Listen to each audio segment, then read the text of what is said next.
Hello everybody, it's Serafina and I'm here with your daily tarot insight. So before we begin, I would like to call upon the spirit of the universe that loves us unconditionally. I would like to call upon the spirits of this land, of this island, and of this ocean, and I thank them for holding this space and for their ancient wisdom. And I would like to call upon my guides, archangels, ancestors, my higher self, and my team of light, and I thank them for their presence and guidance with this collective reading. Okay, so beloved spirit of the universe, what loving guidance is there for the collective today? What loving guidance is there for... Okay, we have the Emperor popping out. The Emperor is ruled by Aries. Whoa, okay, we have the second card. We have the Star. So as I was saying, the Emperor is ruled by Aries and he's very decisive. He knows exactly what he wants. He's very determined. What further guidance is there for the collective today? We have the Ace of Wands. What further guidance is there for the collective today? We have the Eight of Pentacles. And I want to choose one more. What further guidance is there for the collective today? We have the Seven of Pentacles. Interesting. Okay, so to complement, let's choose from this deck, from the Archangel's deck. What further guidance is there for the collective today? We have Archangel Samael. Choose harmonious responses. Act with wisdom and grace. Nice. And I'm feeling like this deck. I haven't really used this deck. It's called the Hidden Spaces or Hidden Places. Let's see. Here, I found it. It's called the Hidden Worlds. Okay, what further guidance is there for the collective today? We have Full Moon Temple, celebration, peak, transcendent moment. What a beautiful temple, wow. And I feel like picking from the Ascended Masters, just a compliment. Dear beloved Ascended Masters, what further guidance is there for the collective today?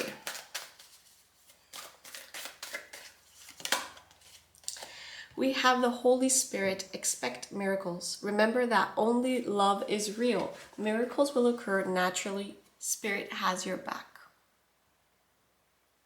This is one of my favorite cards of this deck. So before we go into the interpretation, let us read from this one, the Hidden Worlds first. Number 27. The time has come to celebrate an achievement, a moment of glory and beauty, to recognize a sublime blessing that is within you. It is time to set up an altar within the home to sing the praises of the Spirit and to give thanks for all that you have. Look around and know that in every moment of gratitude lies a key which unlocks more gifts, that opens the gate and allows the awaiting treasures of life to find their way to you. It is time to build a temple to the fullness of your spirit.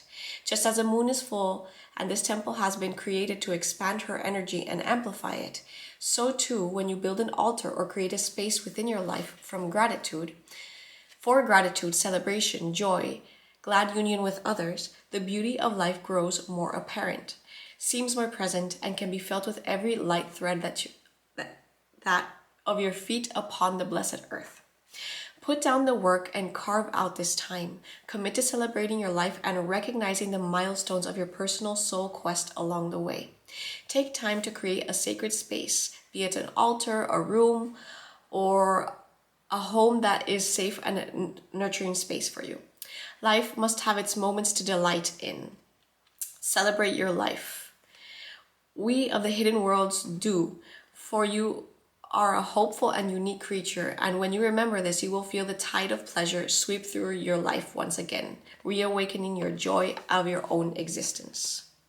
And so the illumination, it says, I take time to celebrate who I am and what I am becoming. Each achievement is worth recognizing, for when I do, the possibilities of life open up to me. That is great because it's already tying into what I saw in the tarot cards. When I pulled the Emperor, I felt like someone standing, or sitting, better said, in their true, authentic, raw power. As I said, he's related to Aries, and I feel that, all of us have all of the elements within us, right? Sometimes we can be more watery, sometimes we're more intellectual and airy, but I feel that we all have this like spark of divinity, this fire within us. So when I saw the Emperor, I just felt like this majesty and like us sitting in our power more, and us being able to celebrate that more, like just, coming into our power. And I really feel that the star speaks of that as well. As I've mentioned before, the star related to Aquarius is all about us healing and recognizing our humble place in the universe. So if you notice here particularly, she has 2 jugs of water. One she's putting into the pool, which is rippling out. And this is symbolic of the natural consequences of life, of being oneself and kind of like radiating our existence unto others. And then she has this other one that's kind of like nurturing the earth, which could also be seen as like the past and the present mixing together in this pool of creation. So with the combination of the Emperor and the star, I really feel like we are allowing ourselves to be stars. We are allowing ourselves to be luminous, to be seen, and knowing that we have like various jugs or cauldrons of wisdom that make us unique to who we are. And that is what is allowing us to stand in our power or sit in our power. And I feel that this comes with some sort of motivation, like something particular that happened, some spark, something that says, okay, out with the old, in with the new.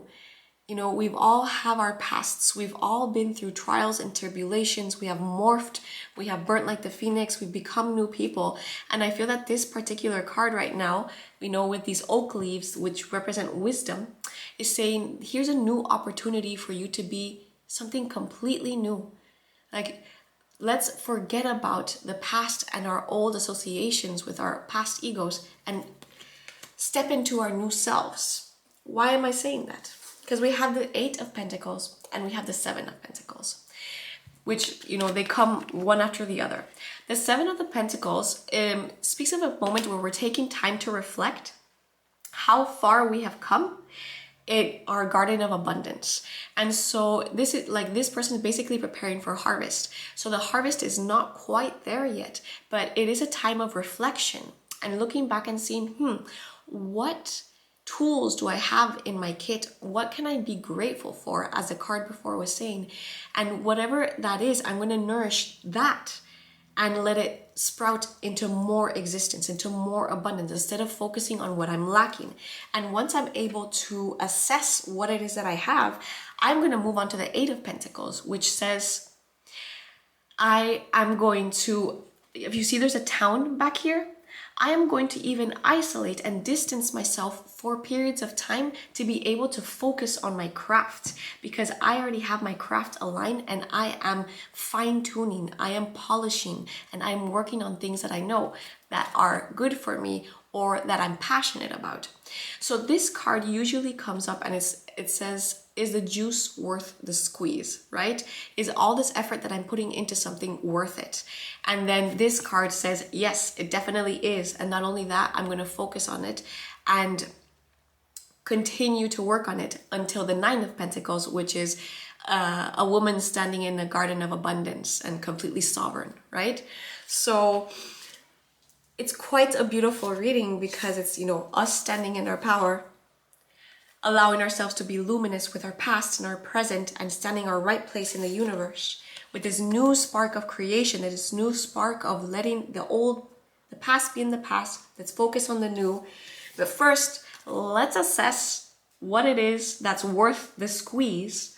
And once we evaluate and probably practice a little bit of gratitude towards what we have, we can focus solely on what it is that we want to bring into existence.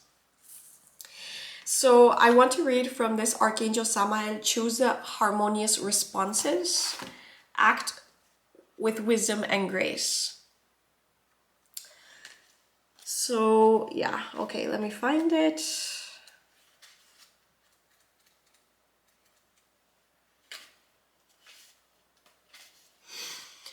If your soul wishes to progress on your ascension path through the training schools run on the inner planes of the Seraphim Seraphina, you must first apply to Archangel Metatron. As soon as permission is granted, Archangel Samael will connect with you. He prepares you for this higher intergalactic work by presenting you with challenges to your ego. He is sometimes known as the Angel of Death, for as well as breaking down all the blocks created by your ego, he tries to eradicate the negative ego. He orchestrates those stubborn trials and that keep appearing in your life in order to bring about humility. Drawing this card suggests that you are on a fast track to ascension, for Archangel Samael is preparing you to move forward. Your guidance is to examine your motivations and your ego in all areas of your life. Be honest. So again, it's calling about reassessing, right? Be honest. Let go of your belief that you are right or your desire will to be right.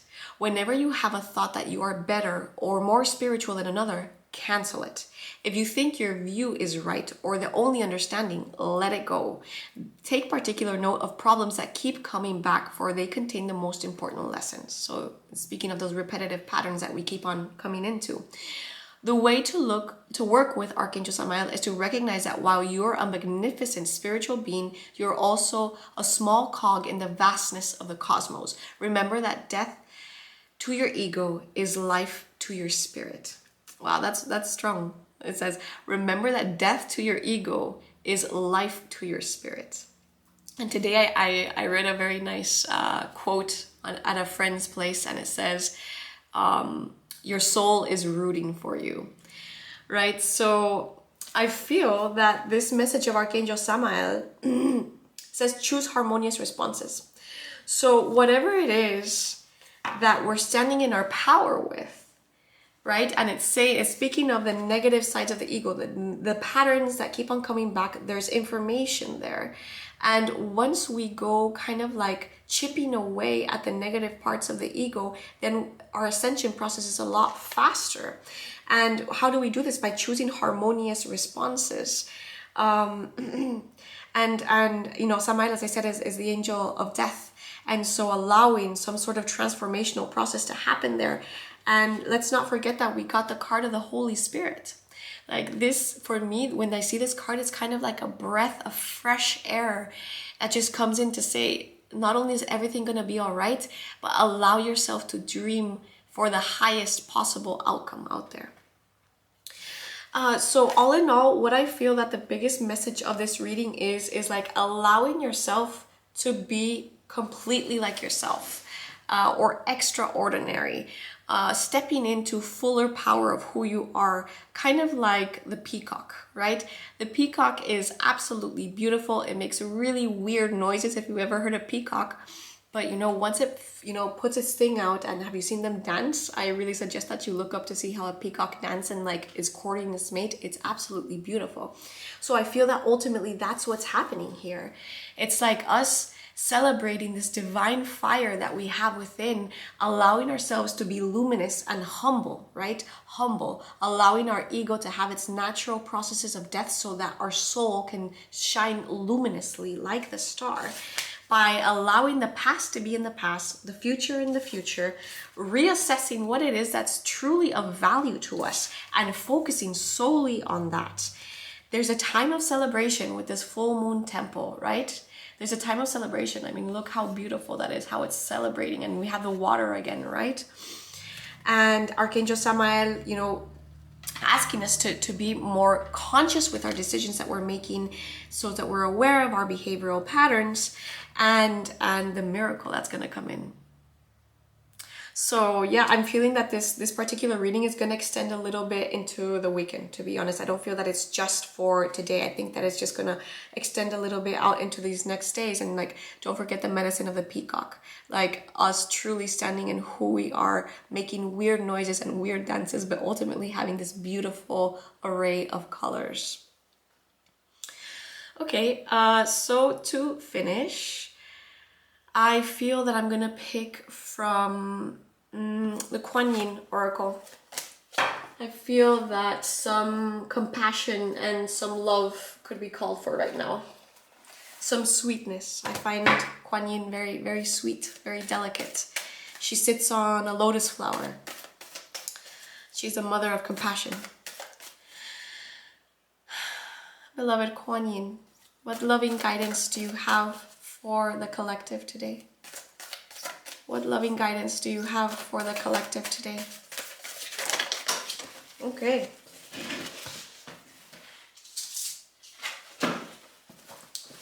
We have Sound the Fierce Flute, 29.